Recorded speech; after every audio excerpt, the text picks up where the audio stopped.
మాజీ మంత్రివర్యులు స్వర్గీయ జువ్వాడి రత్నాకర్రావు గారి 5వ వర్ధంతి సందర్భంగా శనివారం రోజున స్థానిక ఎంఆర్ఓ కార్యాలయం సమీపంలో గల రత్నాకర్రావు గారి విగ్రహం వద్ద ఏర్పాటు చేసిన వర్ధంతి కార్యక్రమంలో ప్రభుత్వ విప్ ఎమ్మెల్యే అడ్లూరి లక్ష్మణ్ కుమార్ గారు పాల్గొన్నారు. ఈ సందర్భంగా రత్నాకర్రావు గారి విగ్రహానికి పూలమాలలు వేసి ఘనంగా నివాళులు అర్పించారు. ఆయన అనంతరం మీడియాతో మాట్లాడుతూ మాజీ మంత్రి స్వర్గీయ రత్నాకర్రావు గారు ప్రజల నాయకుడని, పేద ప్రజల కోసం తన జీవితాన్ని త్యాగం చేసిన మహనీయుడని తెలిపారు.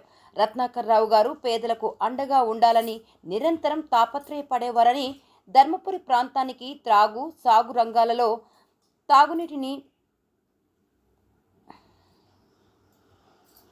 రత్నాకర్రావు గారు పేదలకు అండగా ఉండాలని నిరంతరం తాపత్రయపడేవారని తెలిపారు.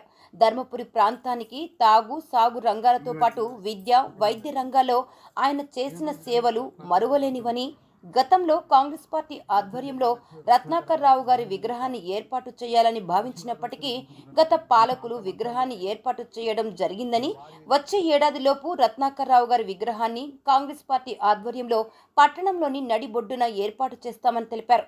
ఎన్నికల్లో ఇచ్చిన హామీలను దశల వారీగా అమలు చేస్తామని, 10 ఏళ్ల పాటు అధికారంలో ఉన్న బీఆర్ఎస్ పార్టీ ఒక్క రేషన్ కార్డు కూడా ఇవ్వలేదని తెలిపారు.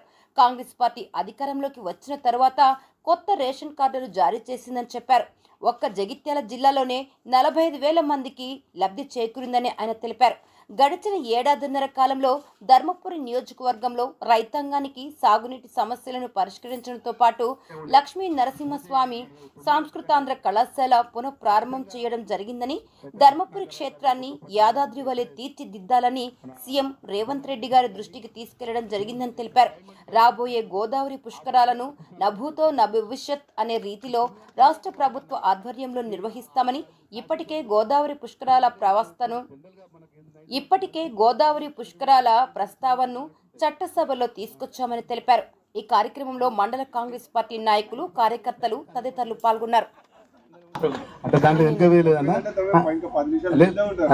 అయితే నేను అనుకున్నా ఎట్లయితే మనం ఎట్లా ఉండే మళ్ళీ పోయి హడావుల్లో మిస్ అయితే బాగుండదు. మన గౌరవనీయులు పూజలు పెద్దలు ఈ ప్రాంత నాయకుడు వారు ఒక శాసనసభ్యుడిగా నా బాధ్యత నేను టైం మీద ఉండాలని చెప్పేసి ఈరోజు నా బాధ్యతగా మనం ఎంతో గౌరవంగా నేను ఒకటే మనవి చేసుకుంటున్నా.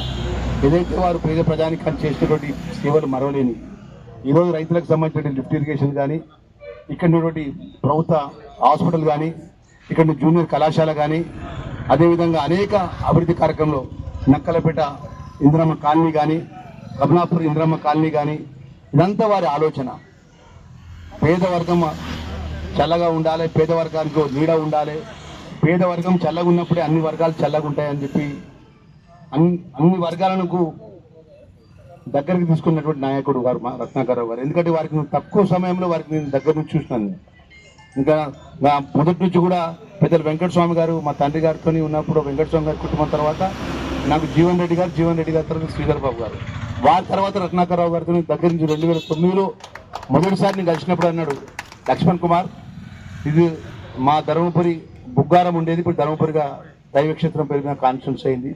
ఎవరేమైనా కూడా అధిష్టాన వర్గం టికెట్ ఇచ్చింది కాబట్టి మేము సహకరిస్తాం, అలాంటిది ఏం లేదని చెప్పి వారు మొదటిసారి ఆశీర్వదించినటువంటి సందర్భంలో పట ఈరోజు వారు చేసినట్టు అనేక కార్యక్రమాల్లో పట వారు గుర్తుకు తెచ్చుకుంటూ ఆ మిగిలిపోయిన పేద వర్గానికి సంబంధించిన అనేక సమస్యలు మన గౌరవ ముఖ్యమంత్రి గారి యొక్క నేతృత్వంలో పట ఈ గడిచిన 15 నెలల పట ఈ ప్రాంతానికి సంబంధించినటువంటి రైతాంగానికి నీళ్లు ఇచ్చే విషయంలో కానీ, ఇక్కడ నైట్ కళాశాల మూతపడ్డ నైట్ కళాశాల తిరిగి తెరిపించే విషయంలో కానీ, అనేక సమస్యల పరిష్కార విషయంలో పట నా బాధ్యతగా పెద్దలు ఏదైతే రత్నాకర్రావు గారు కానీ, పెద్దలు జీవన్ రెడ్డి గారు కానీ, ఈ జిల్లాకు సంబంధించిన మంత్రివర్గ శ్రీధర్ బాబు గారు కానీ, పొన్నం ప్రభాకర్ గౌడ్ గారు కానీ, వీరందరి సహకారంతో గౌరవ ముఖ్యమంత్రి గారి నేతృత్వంలో పట ఈ ప్రాంతానికి అభివృద్ధి విషయంలో పట కృష్ణారావు గారు కానీ, నరసింహన్న గారు ఏ సూచన చేసినా మన ప్రాంతం మన లక్ష్మీ నరసింహ దైవక్షేత్రం. నేను ఎప్పుడు కూడా ఒకటే కోరుకుంటా, ఇదంతా దైవక్షేత్రం ఉన్నట్టు ప్రాంతం. ఇక్కడ దేవుడు అనుమతి ఉంటే తప్ప ఇక్కడ ప్రజాప్రతినిధి ఎన్నికవారు వారు అనుమతి ఉంటేనే ఇక్కడ ప్రజాప్రతినిధి పరిపాలన చేస్తారు. నేను ముందు ఈ రాష్ట్రంలో చట్టసభలో కూడా నేను ఒకటే మాట మాట్లాడినాను, గోదావరి తీరం ఉంటుంది సార్ ముఖ్యమంత్రి గారికి, మీరు యాదాద్రి ఏ విధంగా అభివృద్ధి చేస్తున్నారో మా ధర్మపురి లక్ష్మీ దైవక్షేత్రాన్ని కూడా రేపు 27 పుష్కరాలు ఘనంగా గొప్పగా మీరు చేయాలని చెప్పి ముఖ్యమంత్రి గారిని సభ సాక్షిగా నేను చట్టసభలో మాట్లాడినప్పుడు చెప్పినాను. ఎందుకంటే ధర్మపురి దైవక్షేత్రము ప్రపంచంలో ఎంతో మంది భక్తులు ఈ దైవక్షేత్రానికి వచ్చిపోతారు. మొన్నటి వరకు అక్కడ కూర్చున్నటువంటి టీఆర్ఎస్ నాయకులు కూడా అక్కడ మంత్రిగా పనిచేస్తున్నటువంటి ఆ నాయకులు వారి నాయకులు కూడా ఇక్కడ గోదావరి తీరాన్ని వచ్చి తెలంగాణ ఉద్యమం లోపల యాగాలు యజ్ఞాలు చేసిందని చెప్పి నేను నేరుగా సభ ద్వారా నేను మాట్లాడినాను. అక్కడ కేటీఆర్ ఉన్నాడు, హరీష్ రావు ఉన్నాడు. ఎందుకంటే మనం నేను ఎన్నిసార్లు నష్టపోయినా మా లక్ష్మణ్ కుమార్కు సహాయం చేయాలని అన్ని వర్గాలు కూడా నన్ను గుండెలో పెట్టుకొని నన్ను ఓట్లేసి నన్ను గెలిపించినారు.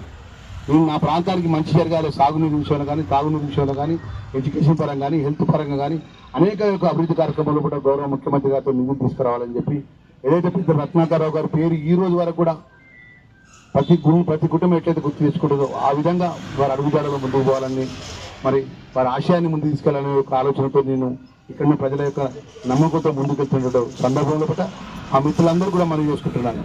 ఏదైతే రాబోయే రోజుల పట ఇలా గౌరవ ముఖ్యమంత్రి వారు సన్నబియ్యం ఎవరు ఊహించరు.